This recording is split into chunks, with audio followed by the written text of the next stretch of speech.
중국에서는 한국발 입국자에 대한 격리가 사실상 전 지역으로 확대된 가운데 일부 지역에선 한국인 기피 현상까지 확산되고 있습니다.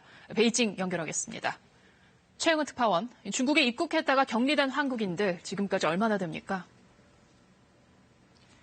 네, 이 주중 한국대사관에 따르면 한국발 항공편으로 중국에 들어왔다가 격리된 한국인이 하루 새 138명 늘었습니다.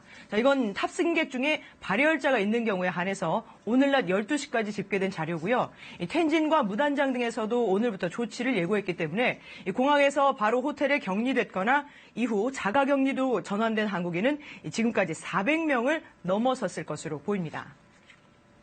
지역사회에서 주민들이 반대하고 나서서 자가격리조차 어려운 곳도 있죠. 네, 그렇습니다. 한국에서 돌아오면 14일 자가격리는 사실상 전 중국으로 확대된 상황인데요. 자, 어제 난징에 도착한 한국인 31명은 자가격리를 하려 해도 이 주민들이 막아서서 아예 아파트에 진입조차 못한 경우가 나왔습니다. 또 역시 난징에서 출장 온 한국인들이 묵고 있던 호텔에서 한밤중에 쫓겨나는 일도 벌어졌습니다.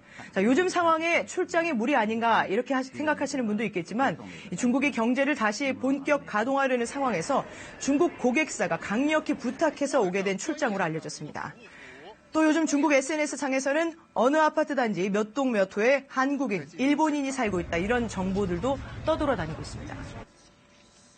이 정도면 중국 내에서 한국인에 대한 차별이 도를 넘은 것 같은데 현지 분위기 어떻습니까?